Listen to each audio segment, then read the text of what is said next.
26, 25 எதில் வச்சாலுமே சரி விஜய் தான் வருவார் அப்படின்ட்டு இப்போ முக்கியமாக பார்க்கப்படுது. இப்போ நிறைய பேர் வந்திருக்கலாம், அவங்களாம் கொஞ்சம் பேராக இருந்தாங்க. திடீர்னு விஜய் இந்த எலெக்ஷனில் வந்ததுக்கப்புறமே ஒரு நிறைய ஒரு ஃபேன் பேஜாக அவருக்கு உருவாயிடுச்சு. அதனால சொல்கிறேன் தளபதி தான். ஏன்னா மக்களுக்கு இப்போ தான் அவர் தான் கொஞ்சம் நல்ல சேவைலாம் பண்ணிட்டு வராரு. ஏன்னா அவர் வந்தால் கூட திருநங்கைக்கு யூஸ்ஃபுல்லாக இருக்கும். போக்குவரத்து நெரிசல் இருக்குதோ, இந்த மெட்ரோ ப்ராப்ளம் இருக்குது. ரொம்ப புதுசாக வரவங்களுக்கு கொடுக்கலாம். விஜயகாந்த் சார் இருந்தார், அவருக்கு கொடுக்கணும்னு நிறைய பேர் தெரிவித்தாங்க. கடைசியில் அவர் ஒரு தொகுதி மட்டும் ஜெயிச்சுட்டு போயிட்டார். அப்படி கொடுக்கலான்னு வாய்ப்பு கொடுனா விஜய் கொடுக்கலாம். அவர் என்ன பண்ணுறாரு பார்க்கலான்றது ஒரு எதிர்பார்ப்பு இருக்கும்ல. எல்லாரும் வயசு பசங்களில் இருந்து. ஆனால் இது வரைக்குமே ரொம்ப வருஷமாக டிஎம்கே தான் ஆட்சி ஆண்டுன்னு இருக்கிறாங்க. அவங்களும் சில நல்லதெல்லாம் பண்ணுறாங்க, நிறைய பேருக்கு ஹெல்ப் பண்ணுறாங்க. லேடிஸ்க்கு கொஞ்சம் சப்போர்ட்டாக தான் இருக்கிறாங்க எந்த ஒரு விஷயத்துலையும் டிஎம்கே. மக்களுக்கு ஏறியான பிரச்சனைனாக்கா குடிசை பகுதி இருக்கிறதுனால அந்த குடிசை பகுதியில் இருக்கிற மக்கள் யாருமே இது வரைக்கும் பார்த்து இன்னும் ஏதுன்னு பண்ணல. டெய்லி ஒரு பாத்ரூம் போகிறதுக்கு ஒரு வசதி வேணும், தண்ணி வேணும் மெயினாக குடிக்க ஜனங்களுக்கு. அது நல்ல தண்ணியாக இருக்கணும். இப்போ கொரோனா வருதுன்னு சொல்கிறாங்க, நிறைய நோய் வருதுன்றாங்க. இதுக்கெல்லாம் காரணம் வீட்டு வாசலே தேங்கி எல்லாம் பச்சை குழந்தைங்களை வச்சு 3 மாதம் 2 மாதம் குழந்தைலாம் வச்சுன்னு இருக்கிறோம். எங்களுக்கு அது ஒரு பெரிய பாதிப்பாக இருக்குது. விஜய் தான் ஆதரிப்போம். புதுசாக வரவங்க எதாவது பண்ணிட்டோமே, பழைய ஆளுங்களே இப்படி இருந்தா தளபதி தான். ஆமாம், எங்கள் அண்ணன் தான் வருவாப்புல.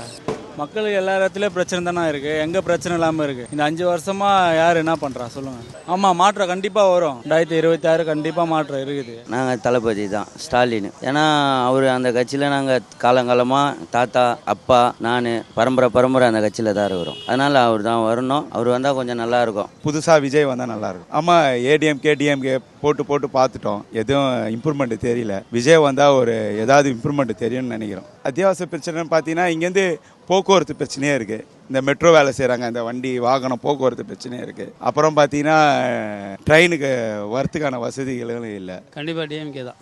ஏன்னா அவங்க தான் சப்போர்ட்டாக இருக்கிறாங்க எல்லாருக்குமே. இந்த ஏரியாவில் திருட்டு ஜாஸ்தி இருக்கிறத கையில் இருக்க அப்படியே பிடிக்கிட்டு ஓடுறாங்க.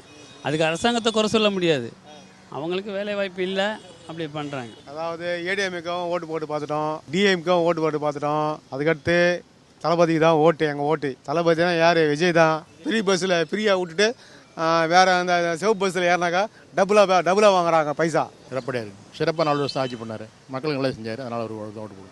எல்லா இதுலேயும் வரி ஏற்றிட்டாங்க, அதான் மெயின் பிரச்சனை. 2வது அடிப்படை வசதிகளை இன்ன வரலையும் அவங்க எதுவும் செய்யலை. அதனால் நம்ம மீண்டும் எடப்பாடி தான் ஓட்டு போடுவோம். தளபதி தான் நல்லாயிருக்கும். இதுக்கு முன்னாடி இருந்தவங்களாம் என்ன பண்ணிட்டாங்க நம்ம பார்த்துட்டோம். இவங்க வந்தால் என்ன பண்ணுறாங்க, சொன்னபடியே மற்றவங்க சொல்கிறபடி பேச்சோடு விட்டுறாங்களா, இதே செய்கிறாங்களா நம்ம பார்க்கலாம்ல. சொல்கிறதெல்லாம் செய்கிறேன்னு சொல்லியிருக்கார் தளபதி. கண்டிப்பாக அவர் வந்தால் செய்வார்னு நினைக்கிறோம். ஏன்னா மக்களோடு இருந்துட்டு ரசிகராக ஹீரோவாக இருந்திருக்காரு. கண்டிப்பாக செய்வார்னு எதிர்பார்க்குறோம். ஐயா, இந்த ஏரியாவில் தண்ணி பிரச்சனை அதிகம் ஐயா. நிறைய தப்பான விஷயங்கள் நிறைய இருக்குது. இங்கே ஓவராக கெஞ்ச வைக்கிறாங்க, தண்ணி ஓவராக வைக்கிறாங்க. அவர் வந்தாருன்னா அரசாங்கத்தில் சொல்லி அதை ஸ்டாப் பண்ணாருன்னா இந்த ஏரியா பிள்ளைங்க படிக்கிறதுக்கு நல்லாயிருக்கும். படிப்பு கொஞ்சம் முன்னேறும். அந்த சின்ன பிள்ளைங்களாம் அந்த தப்புலேருந்து வெளியே கொஞ்சம் நல்லா இருப்பாங்க. அவ்வளோதான். நம்ம ஏடிஎம் கட்சி ஏடிஎம்க்கு தான் ஆதரிக்கும். அடிபடினா ஒன்றுமே இல்லை, அடிபடியில் இவனுக்கு ஒன்றுமே செய்யலை. என்ன தான் சேர்ந்துக்கிறாங்க, ஒன்றுமே பண்ணல. நம்ம அதான் பொதுமொழியாக சொல்லுவோம். கட்சி வேறு, நான் ஏடிஎம்க்கு காரணம், அது ஏடிஎம்க்கு காரணம், அதை பற்றி பேசல. ஒன்றுமே பண்ணல, சரியா மக்களுக்காக எதுவுமே பண்ணல. என்ன பண்ணுறது, இருக்கிறது தான் சொல்ல முடியும். அவங்களாம் வருவாங்க போவாங்க. திமுக 50 ஆண்டுகள் இருக்குது, இதுதான் நிலைத்திருக்கும். இதில் ஒன்றும் செய்ய முடியாது. கொஞ்சம் கொஞ்சமாக அது வரலாம், புரியுதா உங்களுக்கு? அதனால கொஞ்சம் ஓட்டில் கூட ஜெயிக்க முடியும், ஒரு 10 ஓட்டில் கூட ஜெயிக்கலாம்ல. அதான் என்னோட கருத்து. ஒன்றும் இல்லைண்ணா, எந்த கட்சி வேணாலும் ஆட்சிக்கு வரட்டும். ஸ்கூல் பசங்கள்லேருந்து 8வது 7வது படிக்கிற பசங்க எல்லாமே இப்போ கஞ்சா பழக்கம் அதிகமாகிடுச்சு. கஞ்சாவை ஃபஸ்ட்டு ஒழியணும். யார் ஆட்சிக்கு வந்தாலும் சரி, அது ஸ்டாலினாக இருக்கட்டும், மேபி யாராக இருந்தாலும் கஞ்சாவை ஒழியணும். அப்புறம் இப்போ படிக்கிற பசங்க வேலை வாய்ப்பு உண்டு பண்ணும். அவனுக்கு வேலை வாய்ப்பு கொடுத்தாலே அவனுக்கு இந்த மாதிரி விஷயத்துக்கு போக மாட்டானுங்க. அவனுக்கு மேலே நம்ம தப்பு சொல்ல முடியாது. அவனுக்கு வேலை வாய்ப்பு இல்லாததால மைண்ட் டைவர்ட், இது மாதிரி கஞ்சா சுற்றுறானுங்க, எதனா கிரைம் பண்ணுறானுங்க, போதை ஓவராக ஏறிது. அவன் என்ன பண்ணுறான், அவனுக்கு கிரைமில் ஈடுபடுறானுங்க. இதெல்லாம் அரசாங்கம், எந்த அரசாங்கம் வந்தாலும் இதை சரி பண்ணணும். இதுதான் என்னோட கருத்து. திராவிட முன்னேற்ற கழகம் ஸ்டாலினுடைய ஆட்சி தான் அமையும். 150 சீட்லேருந்து 157 சீட்டு வரும். நிறைய நலத்திட்டங்கள், பெண்கள் முன்னேற்றம், படிப்பு, வேலைவாய்ப்பு எல்லாத்தையும் கொடுத்துருக்காரு. என்ன ஒன்று சிஎம் ஸ்டாலின் அவர்கள் கருணையின் அடிப்படையில் பெண்களுக்கு வேலைவாய்ப்பு கொடுக்க வேண்டும் என்ற பணிவான இந்த வேண்டுகோளை வைக்கிறேன். போக்குவரத்து தொழிலாளர்களை அவர்களுடைய பிரச்சனையை தீர்க்க வேண்டும். அதுபோல் அரசு ஊழியர்கள் பிரச்சனை தீர்க்க வேண்டும்.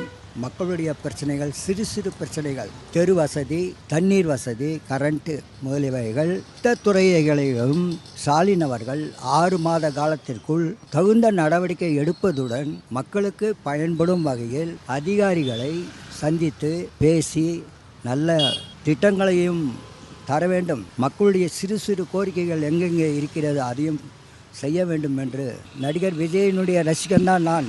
இருந்தாலும் விஜய் நடிகர் அவர்கள் 26இல் சட்டசபை தேர்தலில் ஓட்டு பெறலாமே ஒழிய சீட்டு பெற முடியாது. சட்டசபை சீட்டில் எம்எல்ஏ சீட்டுகள் கண்டிப்பாக பெற முடியாது. அவர் அரசியலில் ஒரு குழந்தை தான். ஆனால் நான் அவனுடைய ரசிகன், விஜயனுடைய ரசிகன். பாராட்டுகிறேன். அரசியல் வந்தது 2031 விஜய் ஆட்சி அமையலாம். எதுவுமே செய்யலை. அங்கங்கே பள்ளம் நோண்டி வச்சுக்கிறாங்க. பொதுமக்கள் ரொம்ப கஷ்டம். பொதுமக்கள் தான் பார்க்கணும். பள்ளம் நோண்டி வைக்கிறீங்க, அது சரி பண்ணி ஆகணும். அது சரி பண்ணல. திமுக என்ன செய்தாங்க?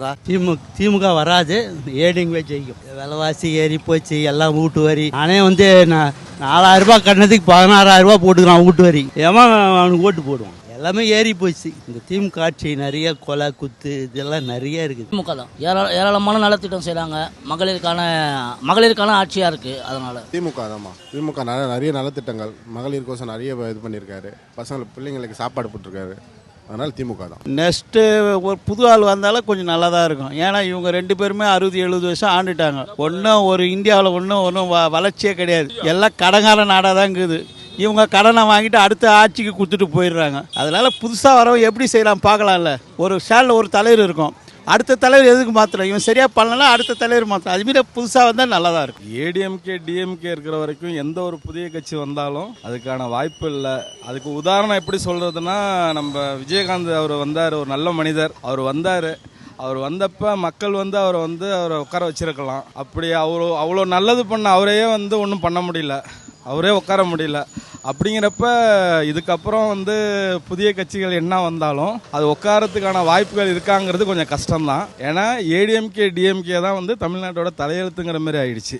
அதை ஒன்றும் மாற்றவும் முடியாது. இன்னொரு விஷயம் என்னன்னா, மக்கள் புரிஞ்சு ஏதாவது ஒரு புதிய ஆளுங்களை தேர்ந்தெடுத்து ஏதாவது நல்லது பண்ண வைக்கணும் அப்படின்னு நினச்சா அதுக்கான வாய்ப்புகள் இருக்குது. புதுசாக தோன்றிருக்கிற விஜய் கட்சி ஓரளவுக்கு கணிசமான ஓட்டு பெறுவாங்க. அதனால் எந்த கட்சிக்கும் மெஜாரிட்டி இல்லாமல் போகலாம். கூட்டணி ஆட்சி அமையலாம். மக்களோட மனசு அதானே, விஜய் தான் வரணும்னு நினைக்கிறாங்க எல்லாருமே. அது எல்லாருமே இந்த ஆட்சி எப்படி இருக்கு நீங்களே பார்த்தீங்களா?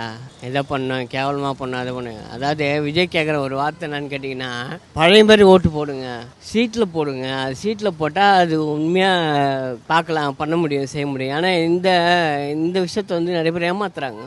அதை வேணான்னு சொல்லிட்டு விஜய் ஆனால் சத்தியமாக விஜய் கண்டிப்பாக வருவார். யாருன்னு கேட்டால் அந்த பிரியாணி பீருக்கு ஆசைப்படுறவனு தான் அந்த டிஎம்கே ஏடிஎம்கேலாம். கண்டிப்பாக விஜய் வருவார். இளைஞர்கள் கண்டிப்பாக மேலே வருவாங்க. திமுக தான் வரும். நல்லா பண்ணுறாங்க. அவன்லாம் என்ன பண்ணான் இத்தனை வருஷத்துக்கு? என்ன பண்ணியிருக்கான்? சம்பளம் வாங்கி 200 கோடி என்ன பண்ணான்? யாருக்கு என்ன பண்ணியிருக்கான்? யாருக்கு எதுவும் பண்ணதில்லை. தளபதி தான் வருவார். டிஎம்கே தாங்க ஜெயிக்கும். இந்த வாட்டி அவங்க நிறைய நலத்திட்டங்கள் கொடுத்துருக்காங்கல்ல, அதனால் ஏடிஎம்கே தான். அவங்க தான் வந்தால் நல்லது பண்ணுவோம். கூட்டணியாக வந்தாலும் இருக்கலாம், எப்படி இருந்தாலும். பாரதிய ஜனதாவுக்கும் அதிமுகவுக்கும் வாய்ப்பு இருக்குது. ஏன்னா இவங்க சொன்னதை செய்யலை.